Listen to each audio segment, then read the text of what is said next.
नमस्ते। आज हम बात करने वाले हैं एक ऐसे टॉपिक की जो हमेशा से चर्चा में रहता है, यूनिफॉर्म सिविल कोड। अब इसका मतलब क्या है? समान नागरिक संहिता। एक ऐसा आइडिया जो कहता है कि सबके लिए एक ही कानून हो। लेकिन इससे हमारी डाइवर्सिटी का क्या होगा? यही वो कॉम्प्लिकेटेड सवाल है जिसे आज हम आसान भाषा में डिकोड करने की कोशिश करेंगे। तो आपसे एक सीधा सवाल, क्या आज के इंडिया में एक इंसान के लिए 4 शादियां करना लीगल है? हम्म? आपका पहला रिएक्शन होगा बिल्कुल नहीं। लेकिन यहाँ एक ट्विस्ट है। The answer actually depends on your religion. और बस यहीं से शुरू होती है पूरी कहानी, इस लीगल डिफरेंस की जिसे हम आज समझेंगे। अच्छा, एक और चीज सोचिए। क्या एक बेटी को अपने फादर की प्रॉपर्टी में अपने भाई से कम शेयर मिलना ठीक है? अगेन, इसका जवाब भी इस बात पे डिपेंड करता है कि फैमिली कौन सा पर्सनल लॉ फॉलो करती है। देखिए, ये सिर्फ एक लीगल क्वेश्चन नहीं है, ये तो इक्वालिटी और जस्टिस का अ फंडामेंटल क्वेश्चन है। और इस पूरी डिबेट की जड़ यही है। तो सवाल ये उठता है, ऐसा है क्यों? एक कंट्री वन नेशन, लेकिन जब बात आती है मैरिज, डिवोर्स या इनहेरिटेंस जैसे पर्सनल मैटर्स की, तो कानून अलग अलग। इसी क्यों का जवाब है यूनिफॉर्म सिविल कोड। तो चलिए देखते हैं कि आज हम क्या क्या कवर करने वाले हैं। सबसे पहले वन नेशन मेनी लॉज, इस प्रॉब्लम को समझेंगे। फिर आखिर ये यूसीसी है क्या, इसकी हिस्ट्री क्या रही है, आज इस पर इतनी डिबेट क्यों हो रही है, और आखिर में आगे का रास्ता क्या हो सकता है। Let's get started. सोचिए जरा, इंडिया में अगर कोई चोरी करता है तो उसकी सजा इस बात पर डिपेंड नहीं करती कि उसका रिलीजन क्या है, राइट? क्रिमिनल लॉ जैसे कि इंडियन पीनल कोड सबके लिए सेम है। लेकिन जैसे ही बात पर्सनल मैटर्स पे आती है, शादी, डिवोर्स, प्रॉपर्टी, पूरी पिक्चर ही बदल जाती है। यहाँ पे आते हैं पर्सनल लॉज, जहाँ कानून आपके धर्म के हिसाब से चलता है। और इन अलग अलग पर्सनल लॉज की वजह से ना काफ़ी इनकन्सिस्टेंसीज हैं। जैसे मैरिज, कुछ कम्युनिटीज़ में पॉलीगमी अलाउड है, दूसरों में क्राइम है। डिवोर्स के ग्राउंड्स बिल्कुल अलग हैं। इनहेरिटेंस में, जैसा हमने पहले बात की, कहीं कहीं विमेन को मेन से कम शेयर मिलता है। तो इसका सीधा सीधा मतलब क्या हुआ? एक ही देश में सिटीजन्स के राइट्स उनके रिलीजन के बेसिस पर अलग अलग हैं। और यही वो कोर प्रॉब्लम है जिसे यूसीसी सॉल्व करना चाहता है। तो फिर इन सब प्रॉब्लम्स का सोल्यूशन क्या है? इसका जवाब हमारे कॉन्स्टिट्यूशन मेकर्स के विजन में छुपा है, और उसी विजन का नाम है यूनिफॉर्म सिविल कोड। तो आखिर ये है क्या चीज? बिल्कुल आसान शब्दों में समझें तो यूसीसी एक आइडिया है, एक प्रपोजल कि पर्सनल मैटर्स के लिए, जैसे मैरिज, डाइवोर्स, इनहेरिटेंस, अडॉप्शन, सिर्फ एक कानून हो, वन सिंगल लॉ। और ये कानून इंडिया के हर सिटीजन पे लागू हो, चाहे उनका रिलीजन, जेंडर या सेक्सुअल ओरिएंटेशन कुछ भी हो। सिंपल। और पता है, ये कोई नया आइडिया नहीं है।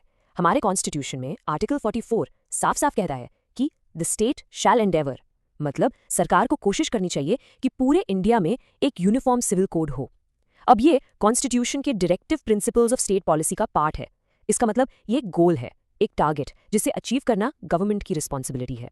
लेकिन यहाँ एक सवाल उठता है, अगर ये कॉन्स्टिट्यूशन में लिखा है तो 75 साल से ज्यादा हो गए, हम अब तक इस पर सिर्फ डिबेट ही क्यों कर रहे हैं? इसका जवाब हिस्ट्री में है। चलिए थोड़ा पीछे चलते हैं और देखते हैं कि ये अलग अलग पर्सनल लॉज आखिर बने कैसे।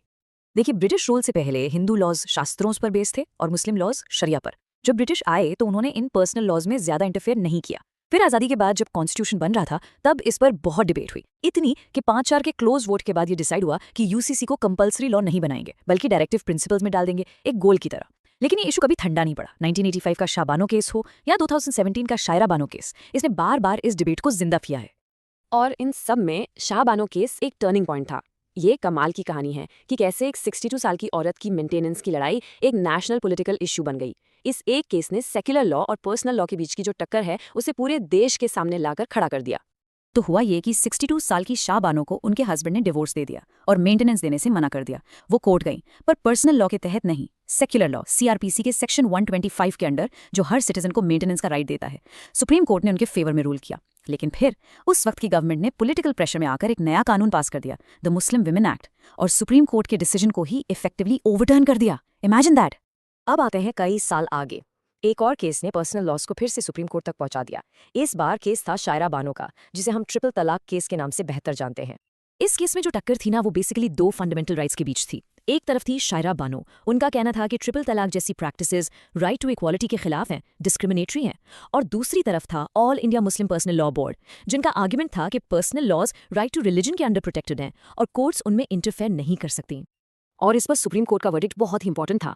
कोर्ट ने 3-2 की मेजॉरिटी से इंस्टेंट ट्रिपल तलाक को अनकॉन्स्टिट्यूशनल डिक्लेयर कर दिया। रीजन क्या दिया? कि ये इसेंशियल रिलीजियस प्रैक्टिस नहीं है, मतलब इस्लाम का अनिवार्य हिस्सा नहीं है। लेकिन कोर्ट ने निकाह हलाला और पॉलीगैमी जैसे दूसरे बड़े इश्यूज पर डिसीजन लेने की जिम्मेदारी पार्लियामेंट पर छोड़ दी। बेसिकली बॉल अब पार्लियामेंट के कोर्ट में थी। तो ये सारी हिस्ट्री हमें आज की सबसे बड़ी डिबेट पर लाती है, यूनिफॉर्मिटी वर्सेस डाइवर्सिटी। क्या देश को एक जैसे कानून चाहिए या अपनी अलग अलग पहचान को बचाना जरूरी है? और दोनों ही साइड के आर्ग्यूमेंट्स काफी स्ट्रांग हैं। देखिए, इस डिबेट के दो क्लियर साइड्स हैं। जो लोग यूसीसी को सपोर्ट करते हैं उनका कहना है कि इससे नेशनल इंटीग्रेशन बढ़ेगा, जेंडर जस्टिस आएगा और लीगल सिस्टम बहुत सिंप्लीफाई हो जाएगा। ऑन दी अदर हैंड, जो इसके अगेंस्ट हैं उनका डर है कि ये रिलीजियस फ्रीडम पर अटैक है, हमारी कल्चरल डाइवर्सिटी को खतरा है और इतने बड़े डाइवर्स देश में इसे इंप्लीमेंट करना प्रैक्टिकली बहुत मुश्किल होगा। और इस डिबेट में 2018 में एक बहुत इंटरेस्टिंग ट्विस्ट आया। 21st लॉ कमीशन ने अपनी रिपोर्ट में कहा कि quote a unified code is neither necessary not desirable at this stage. मतलब अभी के लिए एक यूसीसी न जरूरी है ना ही ठीक है। कमीशन ने यूसीसी लाने के बजाय जो एग्जिस्टिंग पर्सनल लॉज हैं उनके अंदर ही रिफॉर्म करने का सजेशन दिया। लेकिन कहानी यहाँ खत्म नहीं हुई। वो 2018 की रिपोर्ट फाइनल वर्ड नहीं थी। अब 22nd लॉ कमीशन इस टॉपिक को फिर से देख रहा है और उन्होंने पब्लिक से, रिलीजियस ऑर्गेनाइजेशन से, सबसे उनके ओपिनियंस मांगे हैं। तो साफ है ये इशू आज भी उतना ही रेलेवेंट और लाइव है। तो अब सवाल ये है कि आगे क्या, द पाथ फॉरवर्ड? क्या एक नया कानून बनाएं या जो पुराने कानून हैं उन्हीं में सुधार करें?